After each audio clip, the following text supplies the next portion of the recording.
আমার বাবার কবর ভেঙে ডেবে গিয়েছে, এটা কি খারাপ কোনো কিছুর আলামত? বদনজর কিংবা জাদু করলে তা কিভাবে বুঝবো? কোনো মহিলা যদি নামাজরত অবস্থায় থাকে আর ঘরের বাহিরে থেকে কেউ অতিরিক্ত ডাকাডাকি করে, তাহলে কি করা উচিত? ব্যাংক অ্যাকাউন্টে বছর শেষে কিছু টাকা সুদ ঢুকে, ওই টাকা কি করব? চোখের যদি বানানোর আমল কি? হাঁটুর নিচে হাত রেখে কি রুকু করা যাবে? বিপদে পড়ে কোথাও টাকা পাওয়া যাচ্ছে না, তখন সুদে টাকা নেয়, এটা সম্পর্কে কি বলেন? 200 বার সূরা ইখলাস পড়ার পর কোনো বিশেষ ফজিলত আছে কিনা জানলে উপকৃত হব। নামাজ পড়ার সময় পোশাকে যদি কোনো প্রাণীর ছবি থাকে তাহলে নামাজ হবে কিনা? মহিলারা কি হাত এবং মুখ খোলা রাখতে পারবে কিনা? তাহলে আর বিলম্ব না করে চলুন আমরা আপনাদের যে সমস্ত প্রশ্ন ইতিমধ্যে আমাদের কাছে এসে পৌঁছেছে সেগুলোর উত্তর দেওয়ার শুরু করি। আব্দুল্লাহ আল মামুন রাজু জানতে চেয়েছেন, চোখের যদি বানানোর আমল কি? চোখের যদি বানানোর জন্য কোন হাদিস থেকে বিশেষ কোনো আমল বলা হয়নি, তবে রুকিয়া হিসাবে ফাকাশাফনা আনকা গিতা আকা ফাবাসারুকাল ইয়াউমা হাদিদ, সূরা হাদিদের এই আয়াতটির অংশ, এটা পড়ে চোখে ফু দেওয়ার কথা অনেক ওলামা ইকরাম বলে থাকেন। এটা শুধু ঝাড়ফুঁকের জন্য কোরআন হাদিসে বর্ণিত থাকা কোনো জরুরি নয়। কোরআনের আয়াতকে শেফা হিসাবে গ্রহণ করা যেতে পারে, সেই হিসাবে এটা কেউ করতে পারেন, তবে এটা হাদিস থেকে শেখানো কোনো আমল নয়, সেটি আমাদের মাথায় রাখতে হবে। বানিউল আলম আপনি জানতে চেয়েছেন, হাঁটুর নিচে হাত রেখে কি রুকু করা যাবে?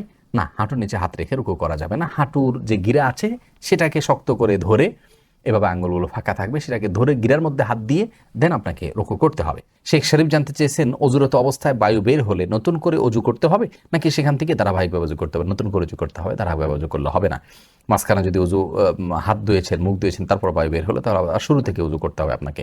আলামিন হোসেন জানতে চেয়েছেন, 200 বার সূরা ইখলাস পড়ার পর কোনো বিশেষ ফজিলত আছে কিনা জানলে উপকৃত হব। ভাই আলামিন, এরকম কথা আমাদের সমাজে খুব বেশি প্রচলিত আছে যে 200 বার সূরা ইখলাস পাঠ করার ফজিলত রয়েছে। মূলত এরকম কোনো কথা বিশুদ্ধভাবে প্রমাণিত নয়।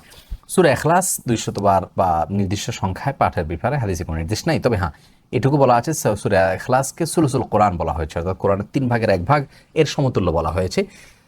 অতএব যদি কেউ 3 বার সূরা ইখলাস তেলাওয়াত করেন তাহলে কেমন যেন তিনি 1 খতম কোরআনের সওয়াব পেলেন, এটুকু বলা যেতে পারে। যদি হাদিসে ওইভাবে বলা হয়নি, ওলামা ইকরাম সে ব্যাখ্যা এটা বলেছেন, কিন্তু 200 বারের কোনো ফজিলত হাদিসে পরিণত হয়নি, বিশুদ্ধভাবে এটি মন গড়া কথা অনেকে বলে থাকেন। এরপরে রেজওয়ান আহমদ শুভ আপনি জানতে চেয়েছেন, ব্যাংক অ্যাকাউন্টে বছর শেষে কিছু টাকা সুদ ঢুকে, ওই টাকা কি করব? ওই টাকা যদি বন্ধ করার কোনো অপশন থাকে তাহলে বন্ধ করে ফেলবেন, আর যদি বন্ধ করার কোনো অপশন না থাকে, অটোমেটিকলি আসতে থাকে প্রতি বছর শেষে, তাহলে সেটা গরিব দুঃখীদেরকে হিসেব করে দান করে দিয়ে দিবেন এবং কোনো সওয়াবের আশা করবেন না। সারা সফা জানতে চেয়েছেন, ফরজ নামাজে ভুল হলে কি সিজদা সাহু করলে নামাজ হয়ে যাবে নাকি পুনরায় পড়তে হবে? বোন সাফা সারা, ফরজ নামাজে যদি ভুল হয়, ভুলটা যদি হয় ওয়াজিব তরকের ভুল, তাহলে সিজদা সাহু করলে নামাজ হয়ে যাবে, আর যদি ফরজ তরক হয় তাহলে সে নামাজ বাসি রাকাত আবার পড়তে হবে।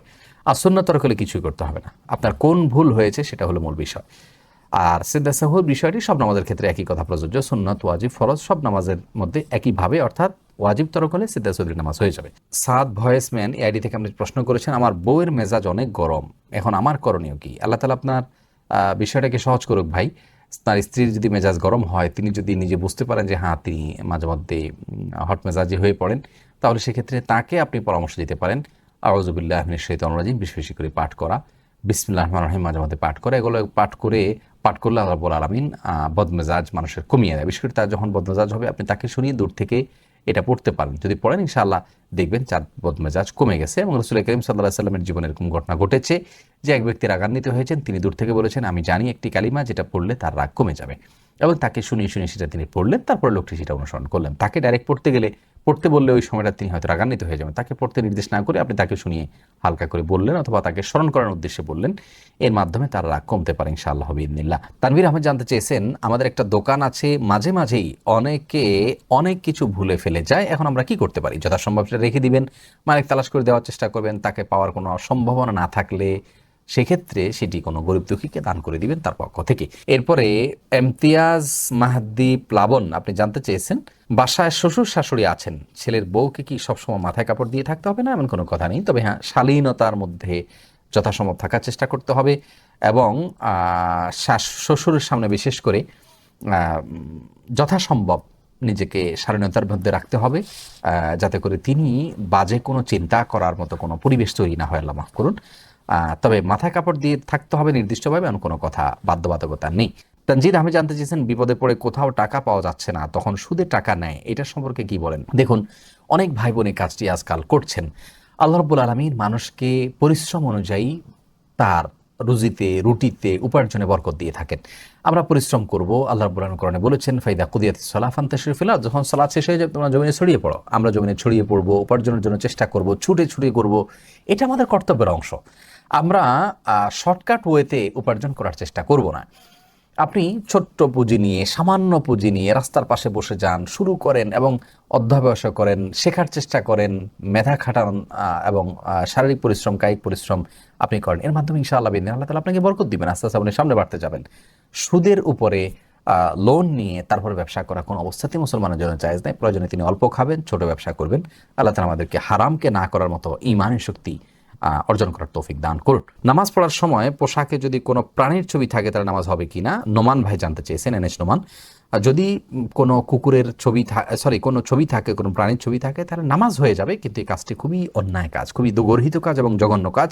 কারণ হলো সালাত পড়বেন আল্লাহর রহমত আসার জন্য, আর কোনো প্রাণীর ছবি থাকলে সেখানে আল্লাহর রহমত আসে না। তাইলে আপনার এই সালাদটাতে কিভাবে আপনি আল্লাহর অনুগ্রহ লাভ করবেন? এই জন্য কোনো প্রাণীর ছবি আছে এরকম জামা কাপড়ে সালাত আদায় করা উচিত নয়। কিন্তু যদি বিকল্প কিছু না থাকে, ওই জামাকে উল্টিয়ে পারলে পড়বে। আর সেটাও যদি কোনোভাবে করা না যায়, দোনো পাশে যদি ছবি থাকে, তাহলে সেক্ষেত্রে সালাদ ত্যাগ করবে না, ওই অবস্থায় পড়ে নেবে। এরপরে মহিলারা কি হাত এবং মুখ খোলা রাখতে পারবে কি না, মাহমুদ হাসান জানতে চেয়েছেন। না, হাত মুখ এগুলো ঢাকবেন যদি ঢাকা যায়।